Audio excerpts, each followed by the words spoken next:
Hello and welcome to the Undead Gaming News Podcast, your one-stop shop for all things gaming. I'm your host, Zombie, and joining me is my co-host, Litchi. Hello. Before we get into this week's news, I do want to touch on something that happened last week that we didn't have time for. Is Watch Dogs Legion has now released the Bloodlines DLC. Have you had any experience with Bloodlines yet? Oh yeah, I've played through some of Bloodlines. Are you enjoying it so far? It's alright. I mean, it has a more coherent story than the base game, and obviously it's like it actually focuses around actual characters rather than the concept of obviously you just being anyone. So they can actually have like story characters tailored to you. I don't like what they did with Jackson. Who's that? Aiden Pierce's nephew. Oh, okay. Obviously, you see him in the first game, and then now he's back. He's in London. Yep, as is Wrench from Watch Dogs 2. He's in it as well. Yeah, I've met Wrench. I haven't actually played as Wrench. He just casually got me captured, and then my tormentor was into some kinky shit. Well then, I think I'll probably play a little bit of it at some point soon. See what it's like. Also, if you have Bloodlines, you do unlock Aiden and Wrench. They're automatically added to your team on the multiplayer, and you can do a quick side story for them on the single player to get them. Yeah. Also, apparently Deathloop will not be a PS5 exclusive completely, because apparently in September of 2022 it will be open source to other platforms as well. So we might end up seeing it on Xbox Game Pass at some point. Oh yeah. In a similar vein to obviously how a few years ago Xbox had a timed exclusive with Rise of the Tomb Raider. They had a year's exclusivity on that, and then obviously it came out obviously on PS4 as like a complete edition. So technically, I guess the PlayStation in that regard got the better end of the stick, because it's like you can only buy it like with the extra content in the 20th anniversary edition. So maybe Xbox will get that. But obviously it won't be the 20th anniversary, because the game definitely hasn't been out for 20 years. No, it comes out this year, in September. As long as it don't get delayed. But other games that have been coming out, on the 12th of July, we had Curious Cases come to the PS4. On the 13th, we had Where the Heart Leads on the PS5 and the PS4. On the 15th, we had Little Witch Academia VR Broom Racing, which is obviously for PSVR. We also had Lost at Sea, some PS5 and PS4. On the 16th, we had F1 2021 for the PS5 and PS4, and Observer System Redux for the PS4, and Within the Blade for the PS4. Well, literally the only ones of those I actually have any idea what they were is obviously F1 is obviously F1 racing, and Observer.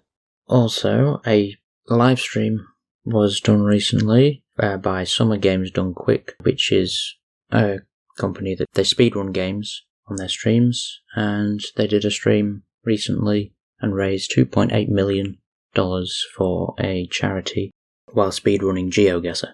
The game's Done Quick has now raised $34 million for charity in total since its inception. Big round of applause to them. Also an update on a story we touched on last week with the hacking situation. Respawn came out with a statement saying that they're aware of the situation on Titanfall with all the hackers, but they currently only have 1 or 2 people actually working on trying to fix it, because everyone else is focused on Apex Legends, since that's the most current game for them. And Titanfall is like 7 years old, and it's very uncommon for anyone to really be working on games that old when it comes to live servers, especially when obviously they've got newer releases with live servers.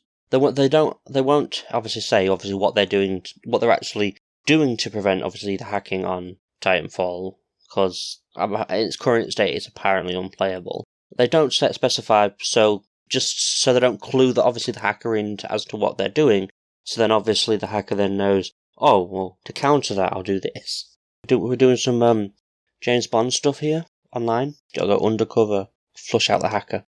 War's next. Zelda Skyward Sword HD has had an update, allowing for a free cam, finally, which a lot of people have been requesting for many years, and it's finally arrived. Much better. I hate games that you can use just a fixed camera. You can't actually see what you're doing. There was also a cartridge of Super Mario 64 that was in mint condition, sold in auction for $1.5 million, which beat out the record-breaking $870,000 that Legend of Zelda cartridge got 2 days before that. Yeah, they had that record for so long. Yeah, it's going to be hard to beat that one now. I don't know. Next up, another Legend of Zelda cartridge sells for $2 million. It's crazy, man. Yeah. Nier Automata has had a fix on Steam on July 15th. It was updated to have better HDR detection, bitrate improvements, UI texture upgrade, frame rate adjustments, and other minor fixes. Have you ever played any Nier games?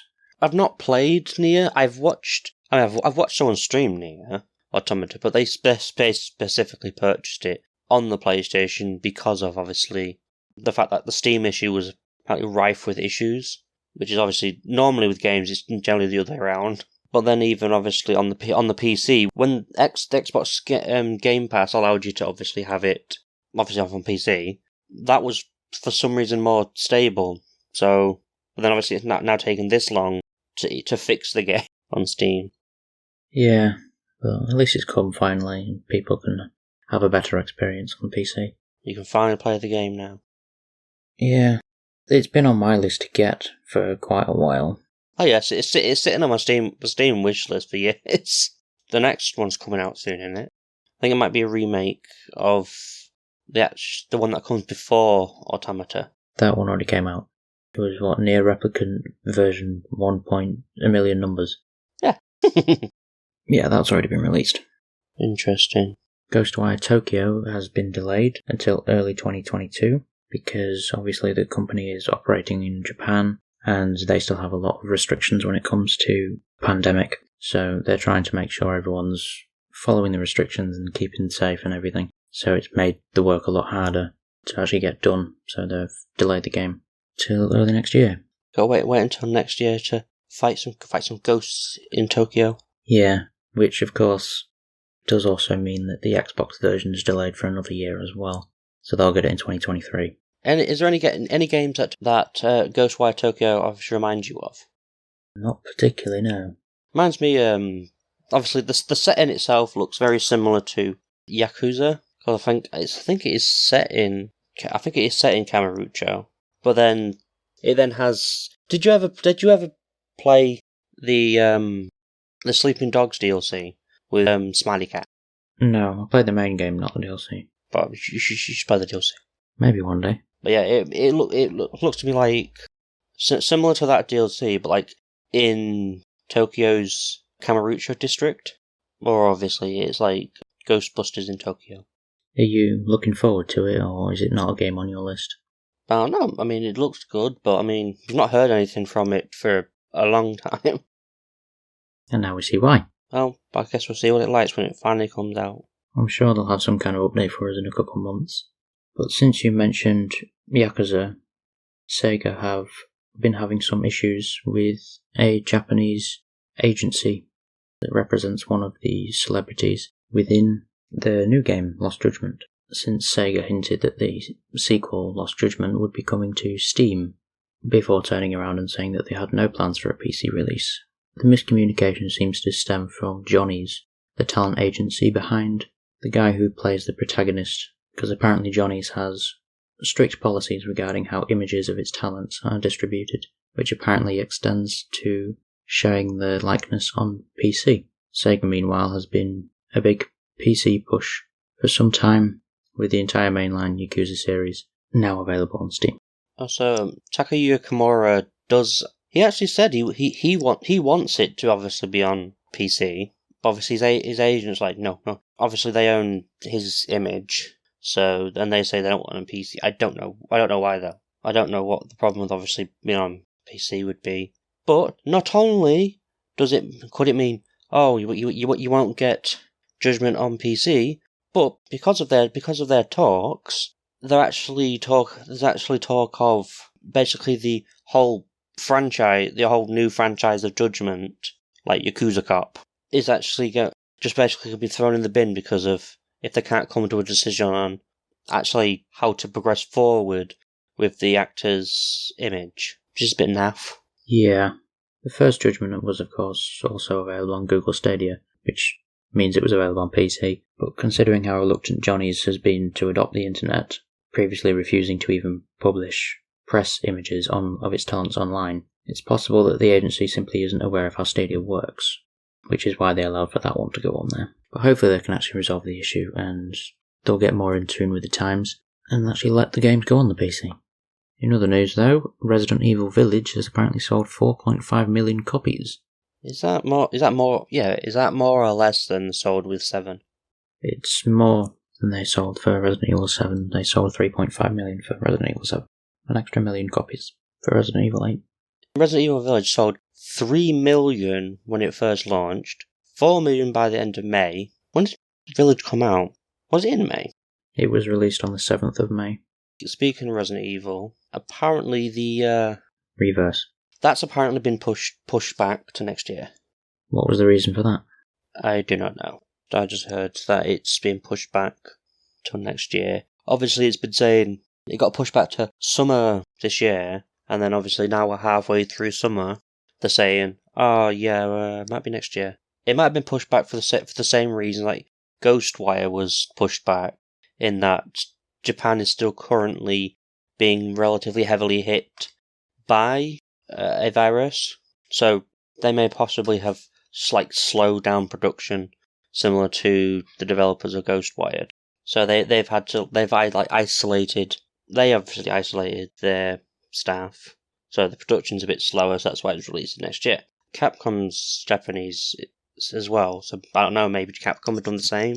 It is possible. I have also just found a statement from the Resident Evil official Twitter that says the previously announced July 2021 launch of Resident Evil Reverse is being moved to 2022 so that the team can continue working to deliver a smooth gameplay experience. We will share updated launch details at a later time. Thank you for your patience and understanding. For players who purchased a physical version of Resident Evil Village, we recommend that you keep track of the included Resident Evil Reverse download code or add it to your account now so that you're ready to play when the game launches next year. I think mine's sorted. I've put my code in and I've already downloaded it, so it's ready to go when it's released. I don't think I had a code.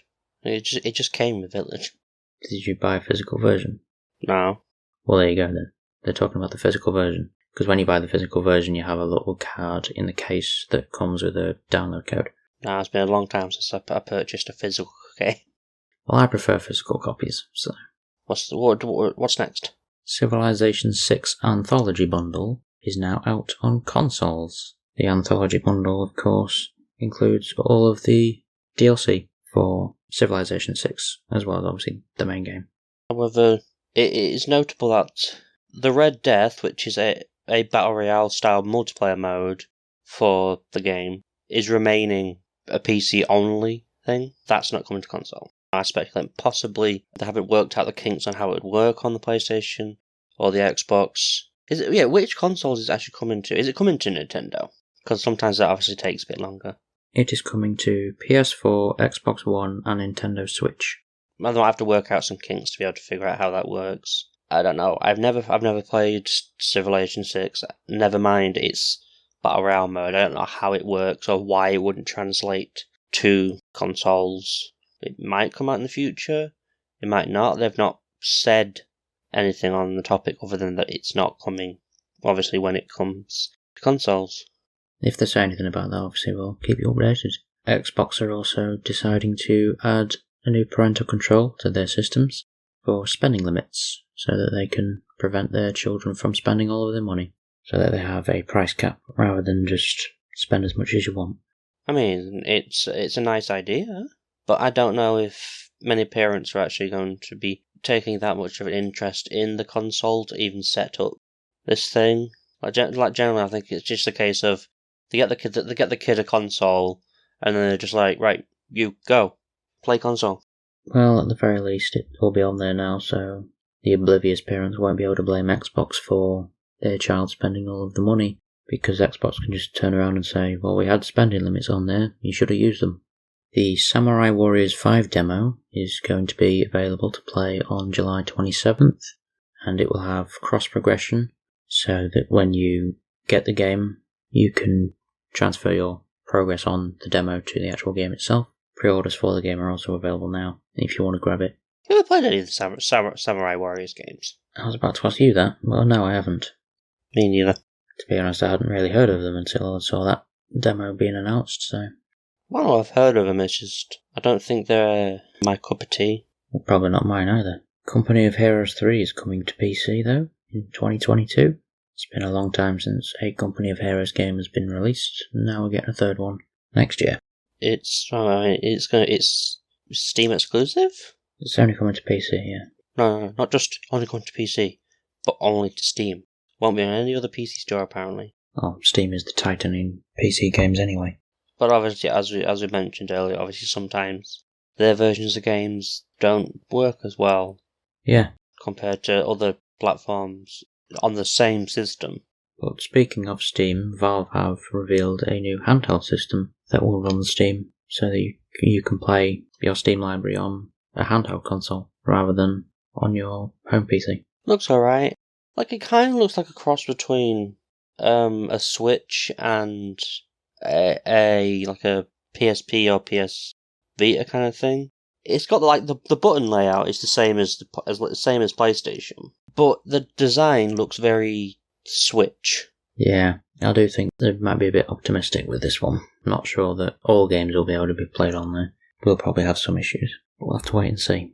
Well, if they do it as they don't have to work it so that it's cloud gaming. So with the Switch, it's moving in more into cloud gaming stuff. Like they put Control on there, which it says it's cloud edition. So you're not actually playing it on the system. Whereas this one, while looking like the Switch, apparently contains high-end components that you generally find in a gaming laptop. It has potential, obviously. Yeah, obviously you couldn't play games that don't have controller support. They wouldn't translate very well. But anything that has controller support would work. Or there's probably a way you can play stuff that has obviously the keyboard stuff, because obviously you can play games that have just that don't have controller support, and you can actually map buttons yourself to the controller. So I don't know if they'll allow this on the portable system as well. We'll have to wait and see exactly how it performs and how it works. The only downside of this appears to be the display is only 720p, but like the Switch can also be connected to an external display. So basically, it is Steam is bringing out a beefed up Switch. It might just be the Switch Pro everyone wanted. Yeah, precisely. Except it just won't have Nintendo's titles on it. Yeah. You can even install other game stores. Like you could have the Microsoft Store or the Epic Games Store and stuff actually on the Steam device. So you're not even just limited to the actual Steam library. Interesting. I would have expected it to just be the Steam library. No, it appears to be pretty open. Well, that's good. It'll be running the Steam operating system which is built on the Linux operating system. The device is like a Linux-based PC. You can browse the web and install rival game stores. So it's literally just kind of like having a mini laptop in your pocket. But then obviously the only downside I can see is obviously the screen only being like the 720p. Well, if you have a computer or a console or something, there's a good chance you probably own a decent enough TV or monitor that you could just plug that into anyway. The price is, it says £349, so it's definitely a lot cheaper than a gaming laptop. Literally 10% of what I paid for my laptop. Yeah, it's not much more expensive than the new Switch OLED either, so get a more powerful system for a little bit more money. Battlefield is also in the news, with it being revealed that Battlefield 2042 will have crossplay between PC and consoles. That's good. I mean, obviously it means more people to play with online, but that includes PCs, so I could have obviously this really amazing PC and dominate obviously the people on console because my game runs faster. It kind of gives me an unfair advantage. Yeah, well, it also does mean that the opportunity for people using aimbots and other kind of hacks that are on PC, will increase within the game lobbies unless they've got good anti-hack systems for the game. Hey, I can get aimbot for console too. Yeah, but most people on PC, it's very easy to do that, so there's a lot of people who do it. Not a lot of people really know how to do it for console, so... Do we know if it's an optional thing? The crossplay will be optional. So cause obviously, like I said, the PC is probably going to end up having more an advantage, because, they say that obviously using a mouse and keyboard is apparently more advantageous when it comes to shooters anyway. Guess that's kind of true. I personally don't use a mouse and keyboard. But yeah, a mouse would be more accurate to aim, so that's your excuse for why, this PC player obviously could aim better because he's got a mouse and I've got an analog stick. But I'd say the difference is kind of negligible. EA have also said PC and console players will be able to opt out of playing with each other. So you can play with just console players if you want to, if you're on the console, or just PC players if you're on the PC. Tell you can't play with though. PS4 and Xbox One versions of Battlefield 2042. They'll have cross-play with each other, but not with the next-gen systems. It's just those two on their own. Yeah, and one thing you won't be able to opt out of is the AI bots that fill up servers if needed. So no empty lobbies. Yes. Obviously, it's doubtful that you'll actually encounter AI bots to begin with anyway, because obviously a lot of people will be playing it, so... Yeah, on obviously 3 different platforms. Probably, which should hopefully have pretty quick queue times, and pretty full lobbies. Yeah. There is an alpha for the game, but it's like a closed alpha, so they're currently in this testing phase. Is that just for people who pre-order the game, or how do you get access? Well, it just says, no need to contact us, we'll contact you. They're inviting Battlefield fans of note to test under strict NDA. So I guess if you are some kind of influencer, then they'll invite you. Yeah. If obviously your content is like Battlefield related. Maybe certain reviewers as well. But also Netflix are going to start offering a gaming service as well. At no extra cost, of course. It will be included within your regular subscription and be added in a gaming section to stream games from. Why do I feel like they've done this? They've said this before. Well, they wanted to do something that was more interactive, which is when they made a show where you can pick and choose what happens, essentially. Like a choose your own story thing. And that was all about games. It was a show about being a game developer. But obviously there's a twist in there. Now they've decided they want to actually put games themselves into the service, so you can stream games and play games, as well as stream movies and shows. I guess PlayStation Now is pointless then, because it's literally that was the Netflix for games. Yeah, not like PlayStation Now's really had a lot of support anyway over the years, so we'll see how Netflix handles it. So what have you been playing lately? God, lately it's just literally just been Dead by Daylight, day in, day out. Finished that goddamn Rift. You make it sound like a chore. I don't know, it gets to a certain point of the day, and you just get, like, the toxic players just come. Yeah. I remember the last Rift I did was, like, I think there might be on the 7th one now, I think I did the 5th one. Whichever one was around Christmas time. The players were alright. Obviously, there'd be some people who were a little bit toxic, but generally, as a general rule of thumb, people tended to play the game properly. They did generators, they weren't like going against the game's design just to try and screw you over. But then, like, as a killer, you just get obviously toxic survivors messing about, wasting their flashlights. So then you're basically, for a time, you're basically kind of stun locked. You spend like a good chunk of the game blind, because the technique of obviously just not looking at the light doesn't work anymore. Because in some animations, you have to look at the light. You break in a pallet, you're going to get stunned. Unless you obviously have Lightborn. I have a lot of picking up a survivor, and then suddenly a light comes out of nowhere and blinds me. But it's like, there was literally no one here, where did you come from? Then there's also people who, I don't know if they were just bugs in the game, or they were legitimately, obviously, hacking of some kind. I had like in one of my games, I literally had a Kate who was inside a locker, but she wasn't in the locker. I open the locker, I can physically see her in there, but she's crouched down as if she's fixing the generator inside the locker. So she's fixing the generator from the locker, but if I open the door, well, there's no one in there. But I can physically see her. That's strange.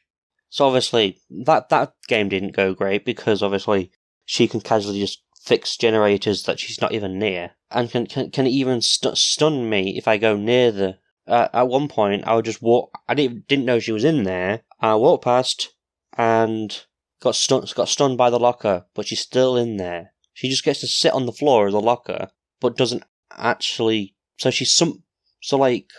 It's as if the actual Kate is still in the locker, but her soul leaves her body and goes somewhere else. So obviously she can fix the generator. She can casually just stun me out of nowhere. But then when I play Survivor, I just get people who I end up having to literally carry the team, and sometimes that's already like really hard, because like when you just start the game and like the survivors like throwing themselves at the killer, and then you've got to do all the generators yourself, or find the bloody hatch before the killer can basically put them on hooks, and then they kill themselves. But then I did have obviously one game where I literally carried the whole team, but was the only guy who didn't make it out, because they all ran past me. Just ran out the exit gate. Didn't even bother to try to save the person who literally did the majority of the generators, opened the gate for them, because just as I was finishing the gate, that's when the killer arrived. I have no idea where on earth they were, but they all just rushed toward that gate and ran straight past me and out of the game.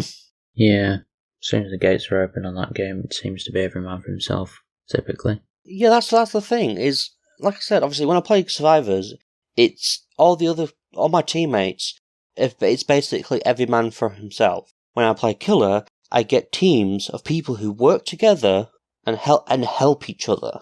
It's like, why? Why couldn't I get the Killer game where I get the idiots, and then when I get to play Survivor, why can't I have a teammate? Yeah, you just can't win, can you? Regardless, the event ends next week, so you've got a week left to finish your riffs if you've not done them. What about you? You been playing anything this week? Well, I've still been playing a lot of Days Gone, to be honest. I've almost finished it now. I think I'm near the final section of the main campaign, but still some side stuff to do. And then when I've finished with that, I'm going to jump into Demon's Souls, I think. See how far we can get into that. Hopefully we'll finish that as well. Yeah, it might take a while. It probably will, yes. But if it's anything like Dark Souls, in terms of gameplay-wise, because obviously Dark Souls is different to Bloodborne, then it should be a couple of weeks before I finish that game. But I do know that it has a world tendency system that is different to Dark Souls, so I'll have to look into how that affects things. Because I know if that goes bad, then the game gets harder, because more enemies spawn in, so we'll see. But that just about does it for this week's podcast. Thank you all for listening and joining us again, and we'll see you next week. Goodbye. Goodbye.